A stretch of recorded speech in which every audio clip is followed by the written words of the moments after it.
सवाल कर रहे हैं संबंधी, पूछ रहे हैं कि जिस तरह से आप बाजारों की बात कर रहे हैं, लेकिन राजनीतिक दलों की जब बात कर रहे हैं तो क्या राजनीतिक दल ये भूल गए हैं कि कोविड के समय सोशल डिस्टेंसिंग इन राजनीतिक रैलियों में कैसे संभव हो सकता है? एखोनो 4 दफार भोट এই राज्य बाकी আছে। किसी भी दल की ओर से कोई भी बात इस तरह की नहीं आई है। अब 4 चरणों का चुनाव मतदान अभी भी बाकी है, तो ऐसे में बड़ा सवाल उठेगा कि क्या उसमें कम कर दिया जाएगा चरणों की संख्या को, या फिर बाकी सारी बातों को भी रखा जाएगा कि चुनाव आयोग इस पर भी विचार विमर्श करने के लिए अब शुक्रवार को दोपहर को मीटिंग बुलाई है। तृणमूल कांग्रेस भी रहेगी, तो आखिरकार तृणमूल की तरफ से क्या पक्ष रखा जाएगा? ममता बनर्जी दोबारा कह रही हैं ये पहला मौका नहीं है जब मैं ये कह रही हूं, इसके पहले भी हम कई बार कह चुके हैं कि 8 चरणों में बंगाल में जो मतदान की प्रक्रिया की गई है ये बंगाल का असम्मान है। बाकी राज्यों में भी तो हुए हैं चुनाव, भले ही असम हो या फिर तमिलनाडु हो, 1, 2 या 3 चरणों में सब जगह हो चुके हैं। बार बार ये कहा गया है कि बंगाल में बार बार रिगिंग का आरोप लगता है। सबसे शांतिपूर्ण राज्य बंगाल है पूरे देश में। बार बार बीजेपी प्लान करके बंगाल की छवि धूमिल करने की कोशिश कर रही है और उनके प्लान के अनुसार ही चुनाव आयोग ने इसको जमीनी स्तर पर उतारा है और ये 8 चरणों के मतदान को इम्प्लीमेंट किया है बंगाल में। ये पूरी तरह से बीजेपी की साजिश है और बार बार तृणमूल कांग्रेस ने इसका विरोध भी किया है। जब भी कोई पैंडेमिक होता है तो आपको 1 वर्ष से 2 वर्ष का समय हाथ में रख के चलना पड़ेगा। पिछले वर्ष अगर 2020 में कोविड हुआ है, कोविड-19 की शुरुआत भले ही 19 में हुई हो, लेकिन पूरा वर्ष 2020 था। केंद्र सरकार ने किसी भी तरह का कोई भी प्रिकॉशन नहीं लिया है। जब 6 महीने से कम था कोविड, तो केंद्र सरकार की गलतियों की वजह से, उनकी नजरअंदाजी की वजह से, उनकी नीतियों की वजह से वैक्सीन अगर दिया जा सकता लोगों को, लेकिन ऐसा किया नहीं गया केंद्र सरकार की ओर से। जबकि केंद्र सरकार में प्रधानमंत्री के रिलीफ फंड में कितने करोड़ रुपए आए हैं ये किसी को नहीं पता। वो फंड की डिटेल्स किसी को नहीं पता। कोई मांग ले तो उसे दी नहीं जाती हैं और उसकी जानकारी किसी के पास नहीं है। इस पैसे को वैक्सीन में क्यों नहीं इस्तेमाल किया गया है? कई लोग हैं जिन्होंने एक बार इंजेक्शन लिया है, जिन्होंने एक बार डोज ली है, उन्हें भी बार बार कोविड हो रहा है। तो फिर इस ऐसी वैक्सीन का फायदा क्या है? न सिर्फ बात वैक्सीन की, ये भी किसी को नहीं पता कि कौन सी वैक्सीन सही है, कौन सी वैक्सीन गलत है। इसकी जानकारी नहीं दी गई है, इसकी बात नहीं कही गई है।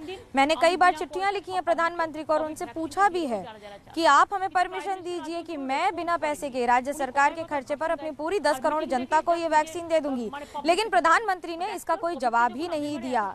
मेरी लगातार लिखी हुई चिट्ठियों का ना तो कोई जवाब आता है, ना उनका कोई हल आता है। तो अब आप ही बता दीजिए कि ये क्या करना चाहिए। मुख्यमंत्री के तौर पर मुझे बंगाल में क्या करना चाहिए? मैं अभी दोबारा कह रही हूँ कि राजनीति से बड़ा जीवन है और जब जीवन होगा तभी वोटर होगा, तभी लोग होंगे। तो अब आप खुद ही सोचिए, जो बंगाल के लिए जो या बंगाल के लिए जो बातें रखी गई हैं, बंगाल के लोगों को वंचित रखा गया है और एक बार नहीं कई बार रखा गया है। यहाँ तक कि वैक्सीन के लिए भी बंगाल के लोगों को वंचित रख दिया गया है और ये राजनीति के तहत किया जा रहा है। प्रधानमंत्री के लिए अगर हैंगर लगाया जाता है या फिर बाकी सारी चीजें, यानी कि एक हेलीकॉप्टर के लैंड करने के लिए या उनके एयरक्राफ्ट के लिए सारी सुविधाएं बनाई जाती हैं, बाहर से लोग आते हैं, यहाँ से भी लोग बुलाए जाते हैं, तो बाहर से जो लोग आ रहे हैं उनकी वजह से बंगाल में कोविड बढ़ रहा है। ये बड़ी बात है।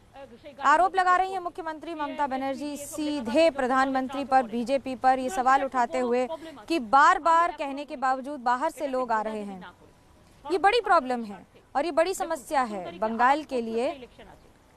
हमारा एक बार नहीं कई बार हमने इसकी रिक्वेस्ट की है कि इसके पहले भी कि चुनाव आयोग के नियमानुसार चुनाव की प्रक्रिया रखी जाए, लेकिन जब महामारी की स्थिति है, तो बाहर से जो लोग आ रहे हैं उन पर किसी तरह की पाबंदी हो बंगाल के लिए, कम से कम बंगाल के लोगों के लिए, या तो कोई ऐसी जगह या फिर कोई ऐसी बात और कोई एक हल निकाला जाए कि कम से कम 3 चरणों या के चुनाव जो बाकी हैं 17 तारीख के बाद उन्हें एक साथ एक दिन करा दिया जाए।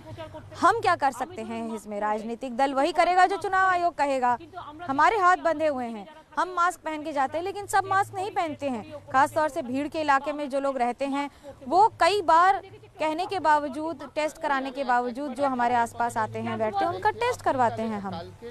কালকে নির্বাচন কমিশনের যে বৈঠক সেখানে তৃণমূল কি কোনো সুনির্দিষ্ট প্রস্তাব দেবে? सवाल कर रहे हैं सुमन कि चुनाव आयोग की बैठक में सबसे बड़ी बात क्या रखी जाएगी? 17 तारीख का जो चुनाव है उसके लिए और उसके बाद के लिए क्या तृणमूल कांग्रेस की तरफ से बातें रखी जाएंगी या ध्यान में रखा जाएगा? ममता बनर्जी साफ कहते हुए कि ये पूरी तरह से चुनाव आयोग पर निर्भर करता है कि वो क्या करना चाहते हैं, उनकी क्या मंशा है, वो क्या करेंगे। लेकिन राज्य सरकार की ओर से जो भी ओपिनियन लिया जाएगा उसमें हम जरूर ये बात कहेंगे कि हमारी सरकार इस बात को पूरी तरह से रखना चाहती है और साफ कहना चाहती है कि हम ये इल्तिजा करेंगे, हम ये रिक्वेस्ट करेंगे कि 17 तारीख के चुनाव के बाद जो बाकी 3 चरणों के चुनाव बचे रहेंगे उन्हें एक दिन में कर लें। हमें कोई आपत्ति नहीं है, हम चाहते हैं कि लोगों की जान बची रहे, लोग जिंदा रहें, वो सबसे ज्यादा महत्वपूर्ण है हमारे लिए। हमारे वोटर नहीं, हमारी जनता है, हमारे लोग हैं। लेकिन अगर बीजेपी ये सोचती है कि उनके हिसाब से चुनाव आयोग चलेगा, उनके हिसाब से ही सारे काम होंगे, तो हाई टाइम है